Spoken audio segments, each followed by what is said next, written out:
La vida en un país extranjero depende casi siempre de un golpe de las circunstancias, algo que obliga a salir del país en el que naciste y donde pensaste, quizás, morir. María Zambrano califica al emigrante como la persona que ha sentido el peso del cielo sin tierra que lo sostenga.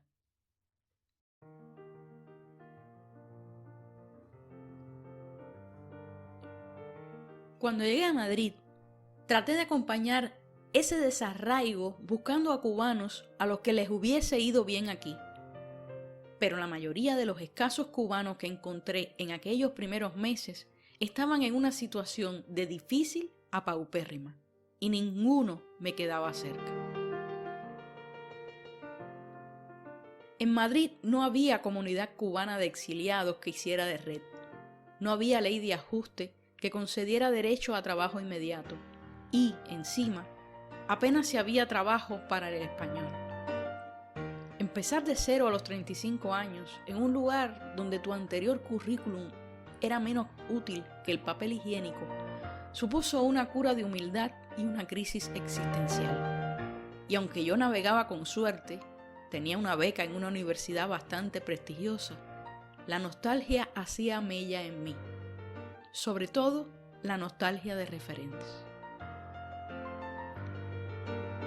Ubicada en Canto Blanco, mi universidad tenía una biblioteca estupenda, naves y naves de anaqueles de libros a mi alcance en los que perderme tratando de reencontrarme.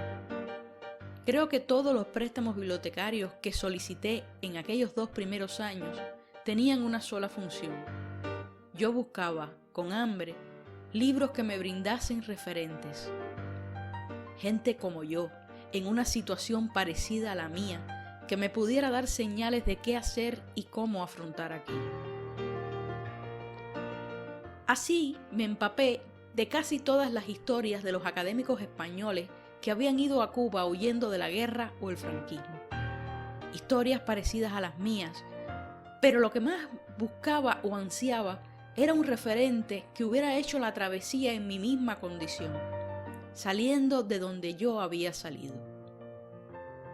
4 años después de aquel primer periodo duro, llegaría a mis manos el libro de Enrique del Risco, Siempre nos quedará Madrid, que leería con hambre y agradecimientos infinitos, reconociéndome en sus personajes. Cuando la revista Hipermedia me pidió que relacionase los 10 libros que más habían marcado mi vida, lo incluí sin dudarlo, quizás porque había cubierto plenamente la función básica que tienen los libros, acompañar al desamparado, y yo me sentí acompañada retrospectivamente. Pero en 2009, sin el libro de Enrique, yo estaba sola, jodida y sin referentes, cubierta por algo que se llamaba frustración y que vivía como rechazo al lugar en el que el cielo, todo el cielo, caía sobre mí con toda su fuerza, intentando borrarme. Yo, literalmente, odiaba Madrid. Por eso el libro de poemas que generó aquella época es un libro tan doloroso, tan ácido. Lejos de casa, es la evidencia de aquella rabia que yo solo podía gestionar, metiéndola en versos y trabajando denodadamente por ganarme el pan. Entonces alguien me habló de un referente cubano ilustre que podía tomar de compañero. Se llamaba Gastón Vaquero y era poeta como yo, cubano como yo, exiliado en Madrid, homosexual y negro como yo, porque un cubano en Madrid era también un negro. Contrario a Fidel Castro, Vaquero había salido de Cuba en 1959 y había vivido casi 40 años en el exilio de la península, llegando a ser redactor en Radio Nacional y Radio Exterior de España. Había trabajado con Francisco Umbral en la revista Mundo Hispano, en el Instituto de Cooperación Iberoamericana, y se había radicado en uno de los barrios más comerciales y de mayor nivel de vida de Europa.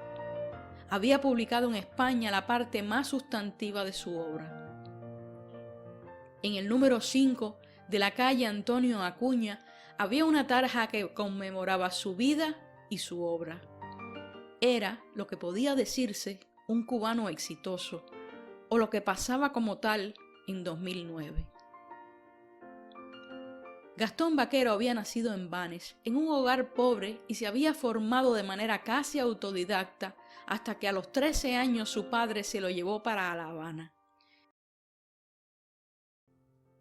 Era un chico brillante que estudió agronomía para complacer a su padre, pero que se sintió atraído por la literatura, se vinculó al grupo Orígenes y terminó ejerciendo de periodista y llegando a ser redactor jefe del Diario de la Marina, el principal periódico cubano. Este puesto le otorga una significación social importante, quizás hasta política. En aquellos años la publicación en el diario se pagaba a $100 y su nivel de relación con los altos estamentos de la burguesía cubana era notable. Triunfa la revolución y Baquero es interpretado como uno de los alabarderos del antiguo régimen. El gobierno revolucionario le confisca sus propiedades, saquean sus obras de arte y el propio Che Guevara cancela sus cuentas corrientes. Al filo de los 45 años, Baquero se ve forzado a salir de Cuba y escoge España como destino, país de lengua no extraña y donde tenía contactos con varios colaboradores de la revista.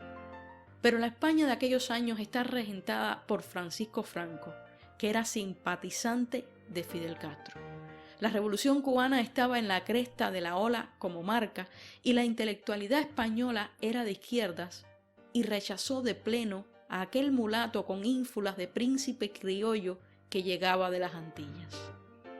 En 2009, mi acercamiento al Baquero en su etapa española me llenó también de pesadumbre.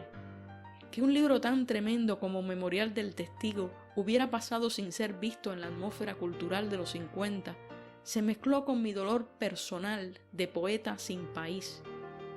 Que el hombre que había sido presidente de la Asamblea de Institutos Interoamericanos, cubano-ecuatoriano y de la Casa Continental de la Cultura, la Asociación de Escritores y Artistas Americanos y el Instituto Nacional de Previsión y Reformas Sociales, y presidente de la Academia Nacional de Artes y Letras, así como presidente honorífico de la sección de Caballeros de Acción Católica, la Liga contra el Cáncer y la Liga contra la Ceguera, la Asociación de Unidad y Lucha por la Reivindicación Campesina y los Derechos del Niño.